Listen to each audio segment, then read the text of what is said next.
ayan guys, for today's video, mag-a-update po tayo kung ano na nga ba ang ating project dito sa Barangay Antipolo del Norte. Ayan, Batangas, no? Lipa. Yan. So, ayan guys, as you can see, nakikita natin dito guys, yung pangalan ng Burbank. Ayan, no?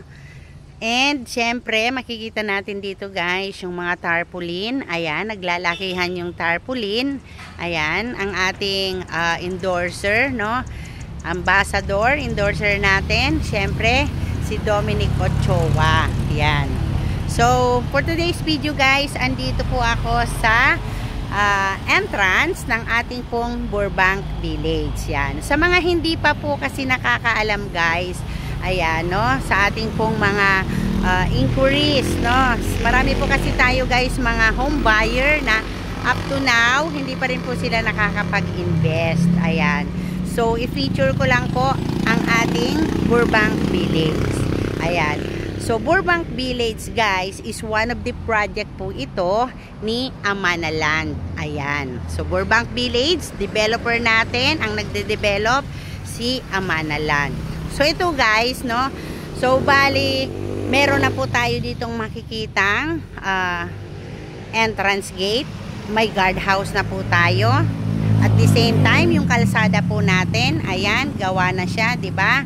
Malapad yung ating kalsada, 10 meters road wide. As you can see, yan po ang ating entrance gate, no? Ito kasi guys, pagdating ng panahon, ito ay daanan ng tao, pati yung kabila. Kasi dito, mga sasakyan. So, syempre, marami po tayo ditong mga home buyer na magta-turnover. Marami po tayo ditong mga buyer na mga titira, okay? So, eto guys, explain ko lang sa inyo, no? Yan pong kalsada na yan, yan pong papunta po doon, palabas po yan ng bayan. And yung dito naman po, tulad yung sakyan na yan, papunta po yan ganyan. Yan po ay papunta sa Rosario, Lipa. And syempre, pwede din dito, San Juan, Batangas. Ayan. Yan po ang ating mga dadaanan dito. So, marami po tayo ditong access road, no? So, kung galing naman po tayo guys, Manila, pwede po tayong mag-exit ng Tambo at Balete. Okay? Yan. So, kami po kanina, yung dinaanan po namin kanina, mabilis lang. Dumaan po kami sa bypass road, no? Yung bagong bypass road. Actually, pinicturan ko po yun kanina, no? Sa mga naghahanap po kasi guys ng mga investment, no? Mga bahay. Actually guys, around area po ng Laguna. Example guys, no? Santa Rosa, Laguna, Cabuyao, Laguna, Calamba, Laguna. Wala na po kasi tayo dun guys, mga mababang equity and monthly amortization. Actually guys, dito sa Batangas, nagre-range na rin po tayo dito sa Pag-ibig ng 8,600 plus, no? Pagdating po sa atin sa Pag-ibig, no? At yung equity natin, ayan, pataas na rin po ng pataas. Alam nyo po ba guys, yung mga unang buyer po namin dito is around 3,000 to 4K lang nakuha nila yung equity. Yung mga una po ditong nag-invest. Yan po yung sinasabi natin guys, ano yung mahalaga kapag pre-selling stage yung ini-invest po natin, no?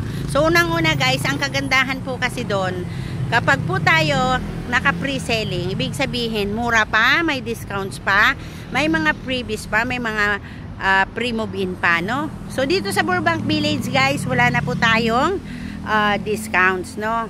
Tapos na po. Pero dito, once na nag-avail naman po kayo dito, guys, is meron pa po tayo ditong free move-in fee. Ano, guys? Yan. So, una, yung bahay po dito, guys, na itinatayo, I mean, ganyan po siya. Townhouse po siya. Meaning, 36 square meters ang minimum lot cut natin sa ating pong square meter, no? 36 square meter yung ating lote. Floor area natin is 44, 22 yung ibaba niyan, 22 din yung itaas. And syempre guys, ayan, meron na po tayo. Date completed po kasi, completion po kasi dito. Ayan, nakalagay po dito ay March 31, 2026. Ang maximum selling natin dito guys, price is 2.5, no? Ayan, so meron na rin tayong diesel's license number. Ayan, no? Ayan, ito kasi guys, ang kagandahan dito sa Burbank, alam nyo ba, along the road lang, no? Kasi, ayan lang siya, no? Mabilis lang din yung biyahe. Ayan guys, meron tayong natatanaw dyan, Alpha Mart, no? Dito po sa way na yan, dito, madadaanan po nyo po dyan. Marami po dyan mga nagtitindang mga kakanin, ayan, marami po ditong mga sikat na mga kainan, di ba? So, andito po yan sa Batangas, no? Yun po ang kagandahan. And syempre, wala na po kasi tayo guys, mga bahay sa Maynila. Marami po tayong inquiry sa Manila. Meron po ba kayong Manila area?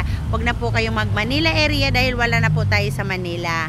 Pag po condo units ang hahanapin ninyo, meron po tayo niyan. Marami tayo. Depende din po sa inyo pong budget because siyempre pag sinabi natin Manila, nagre-range na po tayo sa 6 million to 10 million. Depende kung pre-selling pa lang yan. Siyempre 4 million to 5 million. Depende po yun guys, no? Depende sa developer. And depende din po yun sa location. Yun po yung ating mga tinitignan dapat dyan, no? Pero kung ang gusto nyo po ay investment, gusto nyo may bahay, gusto nyo meron kayong gusto nyo magandang ambience, mala probinsya feels, yan, dito po kayo mag-invest guys. Yan, actually meron pa po tayo ditong phase 2 na i-open. Ano po? Ayan guys, so sa mga nagtatanong sa akin, Ma'am Sel, saan nga po ba ang magandang mag-invest, no? Actually, sa mga buyer po kasi namin guys, dito talaga sa Burbank Village, karamihan, no? Kasi ito ay along the road lang. Ano pa ang ating mga ibebenta dito? Of course, meron po tayo dito, mga Block 40, 41, 42. Medyo dulo na po siya, kasi nga po, ito po ay bagong open. Pero sa mga naghahanap naman po ng medyo malapit na po na gawa na rin yung bahay, meron po tayong mga na-open sa Bukana. Yan, Block 21, 22, 23, ayan, 24. Yan, yung mga bahay natin dyan. Medyo short term na lang yung ating equity. Yan, kasi po karamihan po doon ay gawa na din yung bahay. May magtatanong, Ma'am Sel, kailan po ba ang turnover dyan? Actually, kapag tinawag po pre-selling ang ating ini-invest, magka-count po kasi tayo dyan guys ng 2 to 3 years completion, no? Plus 1 year. Sabihin na po natin ang 4 years, no? Yan. Kasi guys, hindi po tayo pwedeng kapag po yung mga nag-i-invest natin, gusto nila pagkatapos ng equity, lipat na. No. Kasi po tayo ay mag-a-avail po tayo ng financing sa Pag-ibig, no? Tsaka yung ating bahay dito ay pre-selling, ongoing construction pa lang. Siyempre, hindi naman pwede na tapos na po tayong magbayad po ng equity, tayo ay lilipat na, hindi po ganon. So marami pa pong gagawin, marami pang dokumentong aayusin. Ganon po yun guys. Siyempre, meron pa po tayong mga kuryente, tubig. So marami pa po, no? Hindi po basta-basta.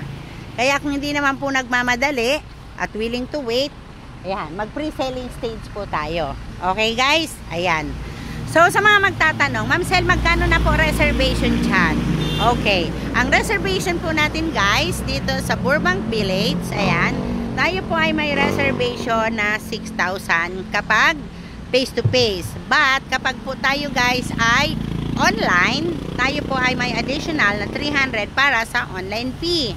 Magkano na po Ma'am Sel ang ano dyan, total contract price? Again, kapag inner unit po ang ating i-avail, iba-iba po yung ating total contract price. Depende po kasi sa location, sa area, kung morning sun ka or hindi.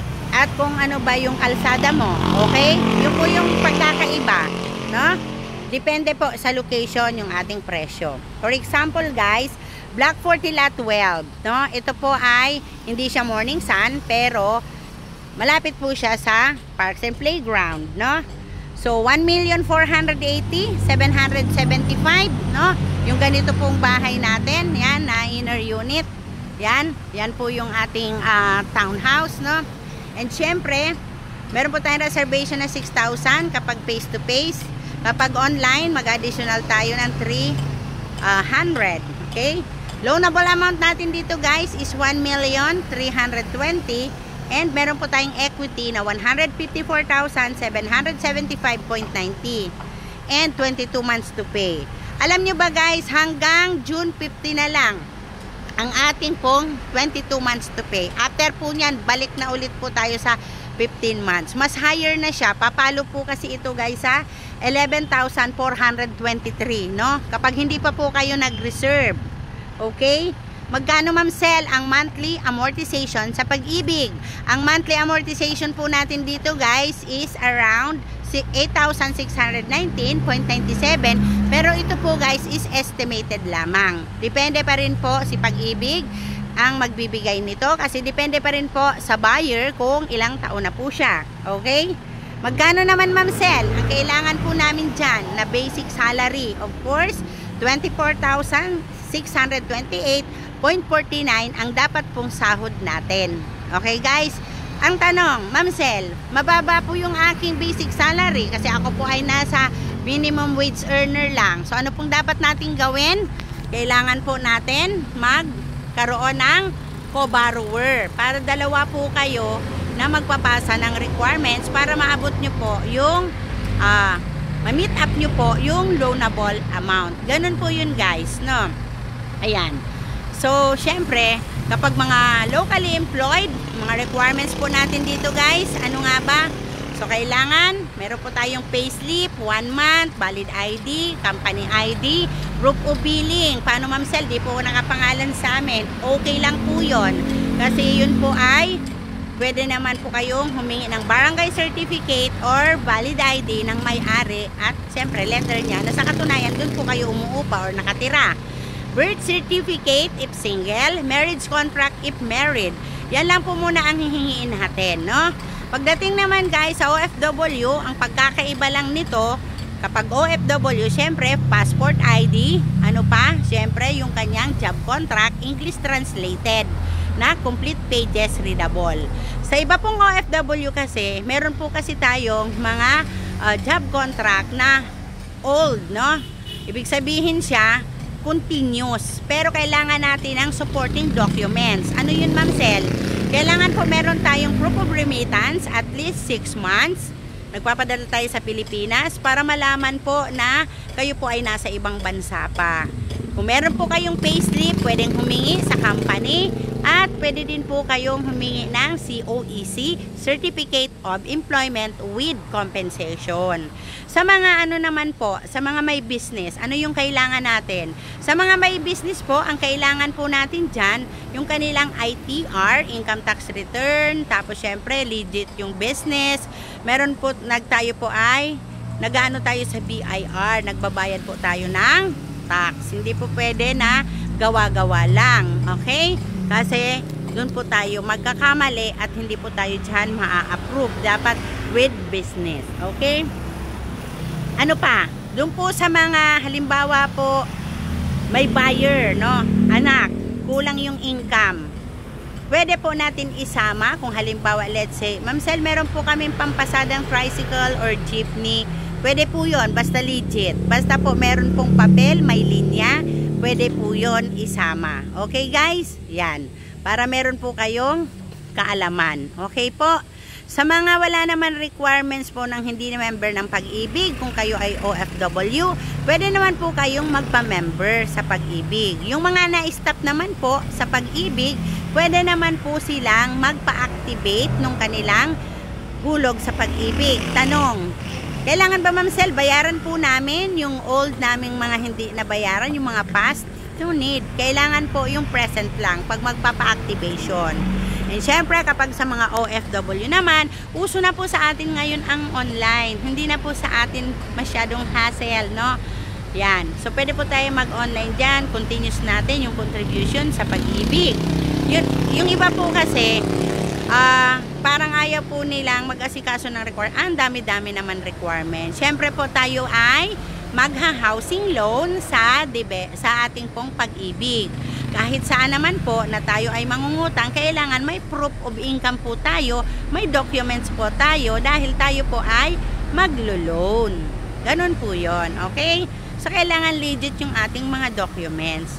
Ngayon, kung wala ka naman mga ganon, tapos ikaw naman ay may pera talaga, as in, kailangan natin, ano po kailangan natin dyan? Kailangan pa rin po natin ng requirements, pero minimal na lang.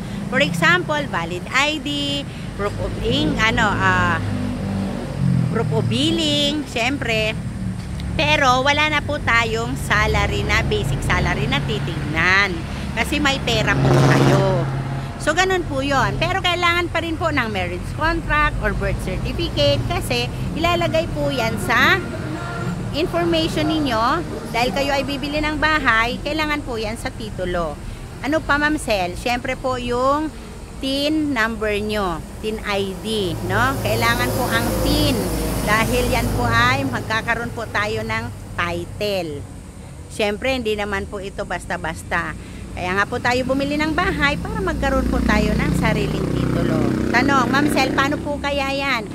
Take out na kami sa Pag-ibig, naguhulog na kami. Magkakaroon po ba kami ng titulo na kaagad? Pwede po kayong mag-request sa developer, pero ang ibibigay lang po sa inyo is Xerox. Hindi po magbibigay ng original. Ang original po na title ay ibinibigay po yan once na tayo po ay bayad na kay Pag-ibig. Okay? Kapag bayad na po tayo kay Pag-ibig, dadalhin po natin dun sa Show Boulevard yung ating pinagbayaran, and syempre magpapa-schedule tayo. And syempre magre-ready po kayo dyan, konting pang panotaryo, I think mga 500.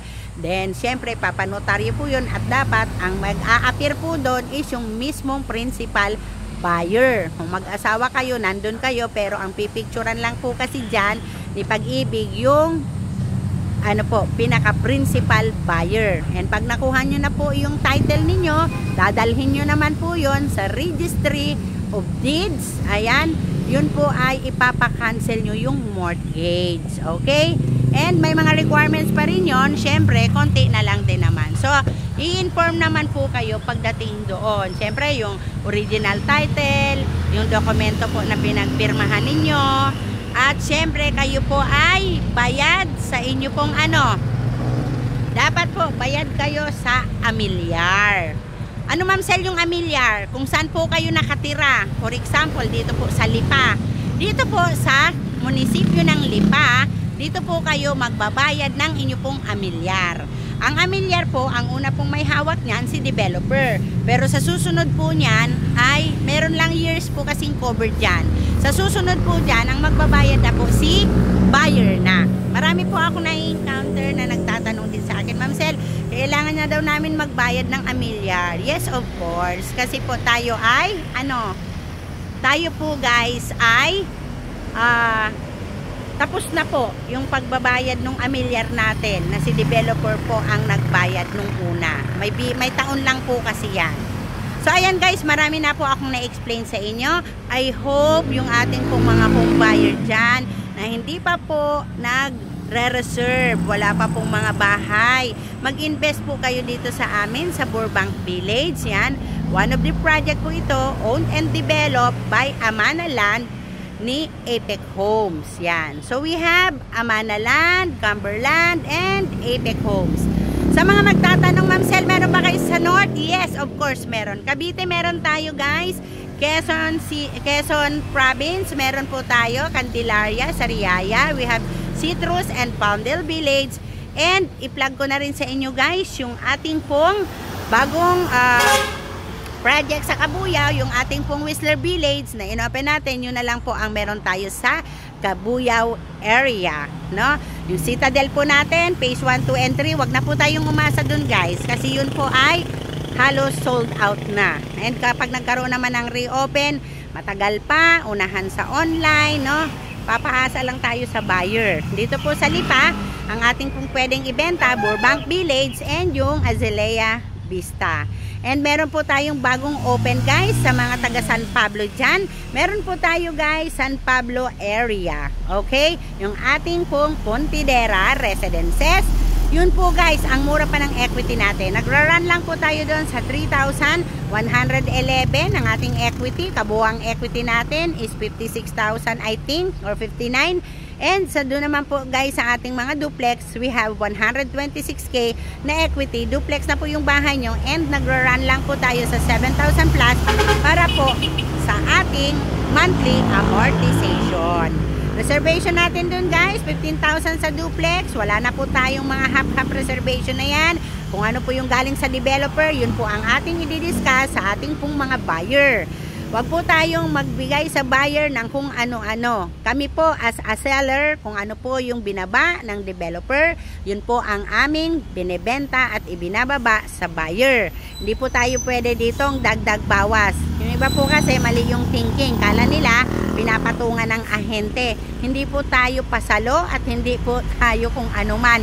Tayo po ay galing mismo ang presyo, ulitin ko, sa developer. Kung ano po yung nanggaling sa developer, yun po yung ating dapat i-discuss sa ating pong mga buyer. Para lang magka-buyer tayo kung ano-ano po sasabihin natin. Kaya nga po tayo may project knowledge seminar para po malaman natin na kung ano lang yung napapaloob dun po sa binibenta natin, yun lang po i-discuss natin sa buyer. Kasi pag buyer po yan, buyer po talaga dyan. And syempre dapat trusted tayo as an agent. So ayan guys, thank you so much. Ang dami na po akong na-discuss sa inyo.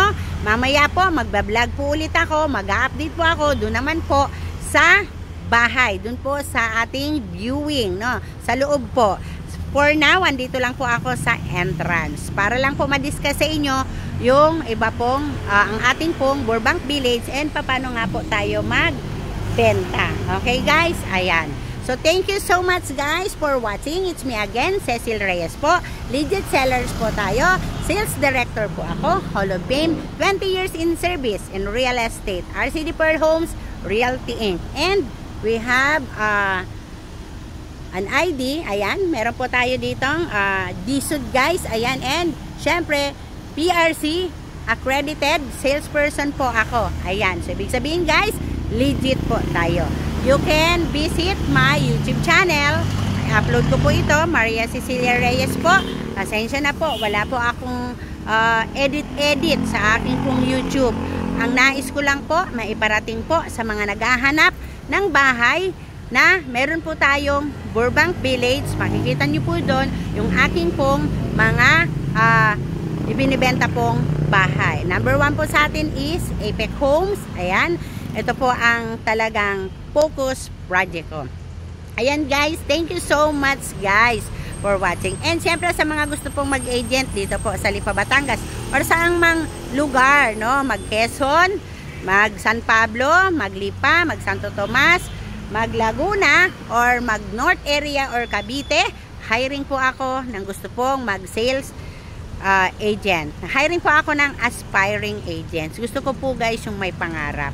Kasi gusto ko po makatulong din po sa inyo. Ang dami ko na po guys natulungan ng mga buyer and ang dami ko na rin po natulungan ng mga ahente na nag-join sa akin. So thank you so much guys for watching. Tingin na lang po kayo sa aking YouTube channel. And thank you so much po pala sa inireserve ko kagabing home buyer. Ayan. Sa mag-asawa po na ipinost ko kagabi. Sila po ay taga Malibay, Pasay. Ayan, so matagal na silang umuupa.